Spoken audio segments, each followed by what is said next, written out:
panulis itu.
Muassis menika estu ikhlas, estu istiqomah ing dalam perjuangan taklim wa ta'allum. Tapi setidaknya nopo ingkang dipuntilaraken Kiai Jazuli rupi Thoreqoh taklim ta'allum hingga pondok pesantren Al-Falah yang alhamdulillah bertahan dan besar seperti ini, tentu sekaligus mendengarkan beberapa cerita saking para masyayikh, ada beberapa ciri khas yang terus dipegang teguh oleh Kiai Jazuli Osman. Antawisipun setunggal menika inggih menika istiqomah dalam memegang prinsip Thoreqoh taklim wa ta'allum. Prinsip menika menggah Kiai Jazuli bukan sekedar prinsip yang terucap saja, tetapi sebuah prinsip yang terlaksana. Prinsip yang terlaksana dengan baik hingga akhirnya prinsip itu secara turun menurun menjadi sebuah pegangan erat kagem putra putri saking Kiai Jazuli Utsman, ugi dumugi wayah-wayahipun, ugi sedaya santri-santri, ugi alumni Pondok Pesantren Al Falah Ploso. Tapi kula piyambak, kula niki wayah Kiai Jazuli kalian sederek-sederek kula kathah menika untuk mengukur bahwa betapa dahsyatnya torekoh ingkang dipun cepengi kalian Kiai Jazuli membuat kami ini,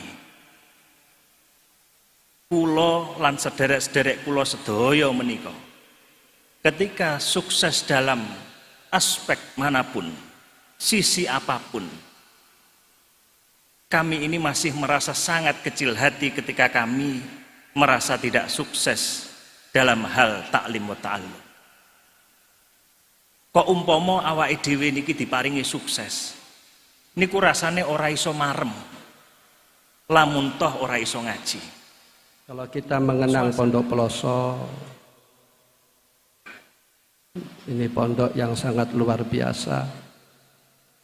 Satu, kiainya istiqomah, kiainya istiqomah. Al istiqomah afdalu min alfi karomah. Kunci sukses adalah istiqomah, ngajinya istiqomah. Bahkan dalam mendidik terhadap putra-putranya, ini juga istiqomah ya. Itu mendidik tentang ilmu agama. Dan berhasil. Ini keluarga Peloso semenjak almarhumah Kiai Jazuli, Kiai Zainuddin, Kiai Huda dan lain-lain demikian. Dan kedua, kalau kita amati di pesantren Peloso di samping istiqomah, bunyainya minas solihat, bunyainya itu solihah, qani'ah zahidahnya, sehingga Pondok Pesantren Peloso membuahkan ulama amilin as-solihin wa solihat, barokahnya beliau. Dan Pondok Peloso punya kelebihan pula, konsisten dengan pendidikan salaf. Ngaji kitab kuning ini tidak bisa ditawar, ngaji tidak bisa ditawar. Kalau ingin mulia harus dengan ngaji. Ini Pondok Peloso demikian. Dan yang luar biasa, Pondok Peloso itu menggabungkan antara ilmu dan akhlak, antara ilmu dan akhlak. Akhlaknya santri itu sangat luar biasa. Yang ajib ya, santri Peloso itu dengan kiai-kiai yang lain itu menghormati, itu takzim. Ini merupakan pengarahan dari pengasuh Pondok Pesantren Peloso. Dan saya ingat ketika kami di Lirboyo mengadakan khataman kitab Muslim ya. Ketika khataman musafahah, berjabat tangan. Kalau santri Lirboyo berjabat tangan kan biasa ya, dengan yadi sofro ya, dengan tangan kosong.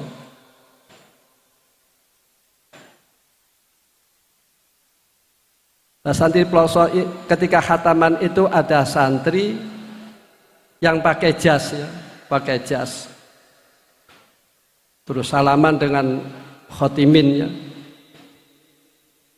Ini ada pengasuh pesantren Lirboyo disalami tempel ya. Ketepatan saya tidak. Hanya satu yang disalami tempel.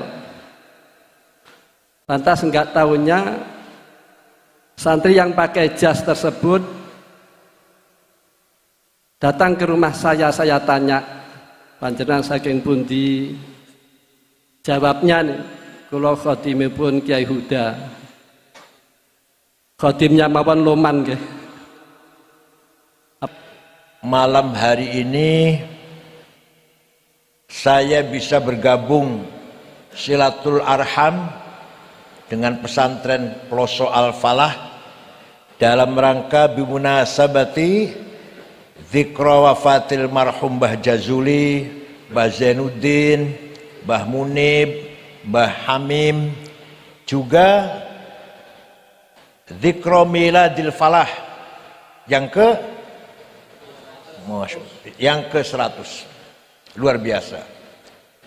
Dan hadirin saya lihat lebih banyak lagi daripada tahun kemarin. Ini berarti kecintaan kita terhadap pesantren semakin bertambah. Para ibu nyai yang saya hormati, pesantren merupakan al-hisnul hasin, benteng yang kokoh, lit-thaqafah wal hadarah, benteng yang kokoh mempertahankan budaya, akhlak, terutama akhlak al-karimah. Tanpa pesantren kita nggak tahu. Yang kedua, pesantren masih mempertahankan tafaqquh fid din. Di luar agama Islam, Kristen, Yahudi, Hindu, Buddha, Konghucu, bukan menghina. Saya ngomong apa adanya ilmiah. Tidak ada ilmu semacam usul fiqh, metode memahami teks. Gak ada metode memahami teks Injil, memahami caranya piye, caranya gimana, istimbat, istidlal dari teksnya Taurat, betul wonten. Tidak punya ilmu semacam usul fiqh. Hanya di agama Islam yang ada usul fiqh yang digagas oleh Al-Imam Asy-Syafi'i, Abu Abdullah Muhammad bin Idris bin Abbas bin Uthman bin Syafi' bin Musayyab bin Ubaid bin Abd Yazid bin Abdul Muttalib. Syafi'i lahir di kota Ghuzah yang sekarang lagi digempur Israel tahun 150, wafat di Fustat Kairo tahun 204 Hijriah. Jadi usianya hanya 54 tahun Imam Syafi'i itu.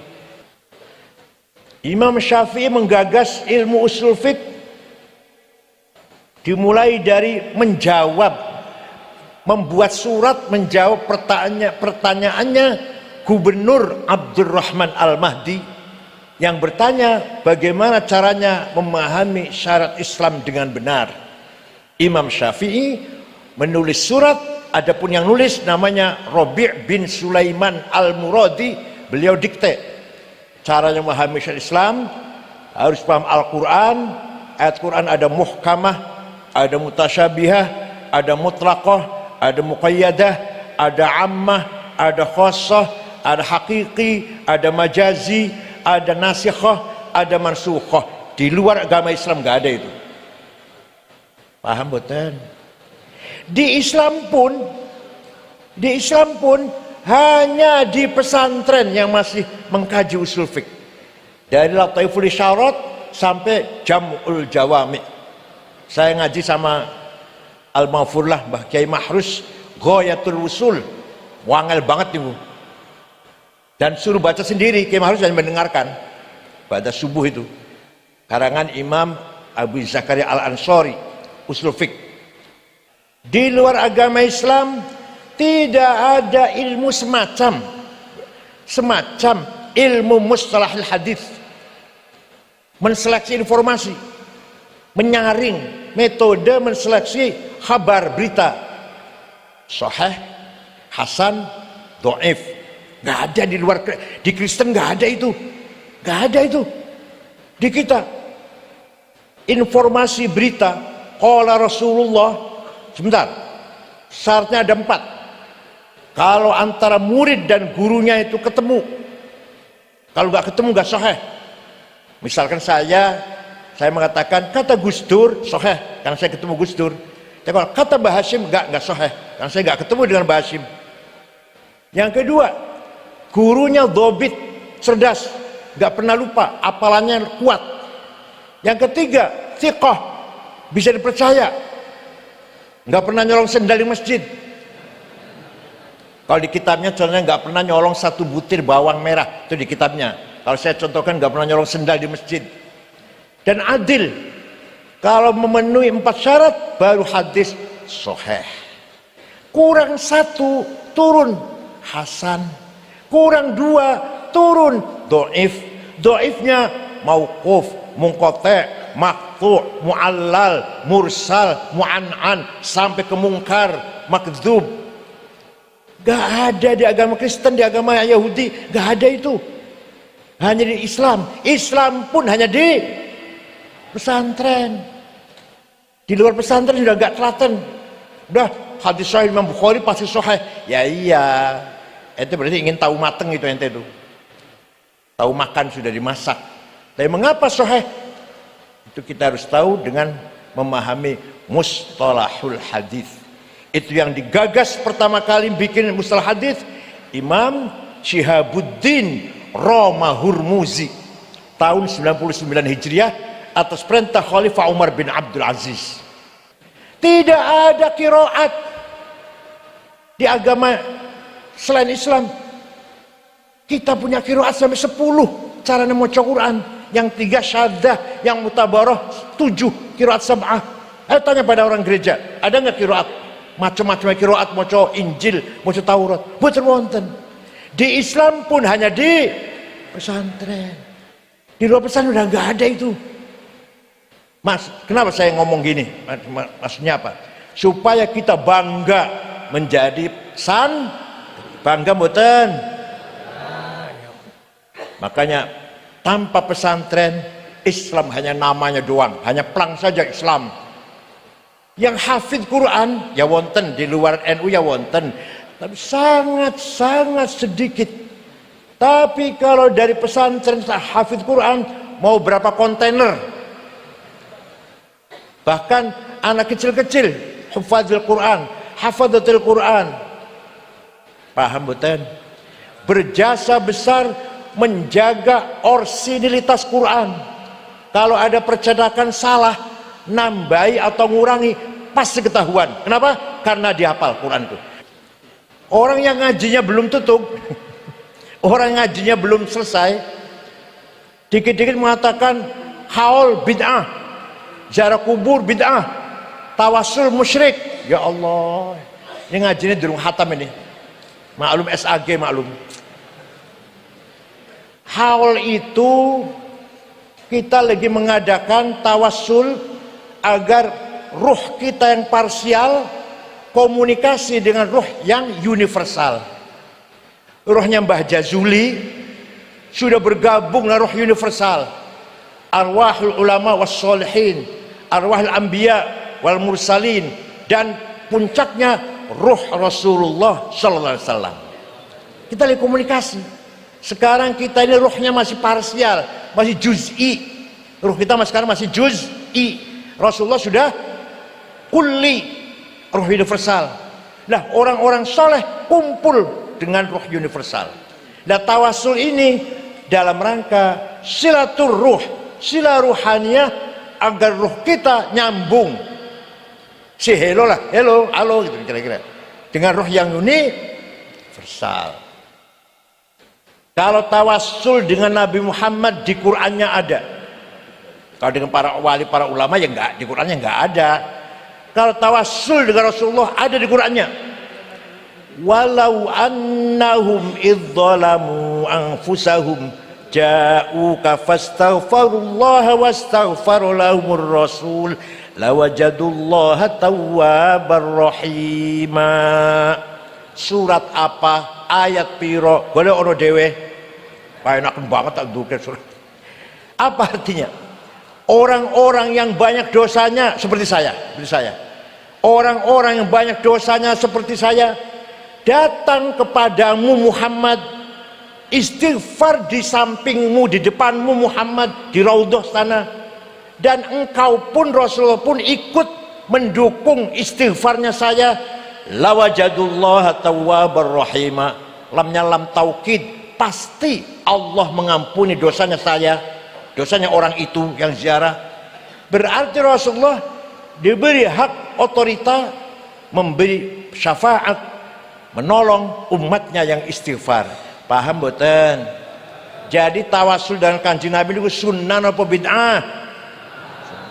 Bahkan wajib, bahkan wajib malah, bukan hanya sunnah.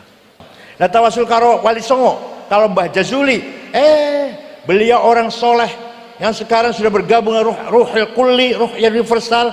Insya Allah kita harapkan illa biidnih, Allah mengizinkan kepada almarhum memberikan syafaat kepada kita semuanya. Percaya mboten? Yang percaya pasti dapat min ahli syafa'ah, yang tidak percaya mahrumun anha abadan. Yang tidak percaya bahwa Nabi Muhammad beri syafaat tidak akan dapat syafaat selama-lamanya. Yang percaya dapat. Ayo pilih mana itu, pilih mana, terserah. Mau percaya mau enggak, belum betul maksud, terserah.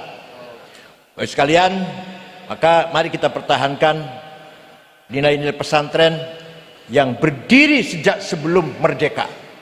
Munas NU 2 hari bisa menjawab pertanyaan 15 pertanyaan 2 hari. Ya Allah, coba selain NU cari, selain NU nggak akan bisa itu. Pertanyaannya masyarakat 15 pertanyaan dijawab 2 hari. Apa hukumnya cloning, apa hukumnya Jumatan di kantor, apa hukumnya bunga bank, apa hukumnya keluarga berencana, dan seterusnya. 2 hari beres 15 pertanyaan. Di luar NU potong telinga saya kalau bisa jawab 15 pertanyaan hanya 2 hari. Paham betul? Karena itu kita bangga dengan pesantren, bangga dengan Nahdlatul Ulama, bangga ahli sunnah wal jamaah. Insya Allah ala barakatillah semuanya. Mudah-mudahan malam hari ini semua kita mendapatkan maghfirah, rahmah turun dari Allah kepada kita semua, karena kita datang ke sini tanpa diperintah, tanpa disuruh, tanpa dipaksa. Gimana? Lillahi ta'ala tabarrukan wa tafaulan bil marhum wal maghfur lahum wal maghfur lahum Mbah Jazuli dan almarhumin dari dzurriyyah hadil ma'had al falah Ploso. Allahumma warhamhum wa afi anhum waj'al jannata ma'hum. Bismillah wa ala millati Rasulillah. Iftah abwaabis sama'ik darwahim.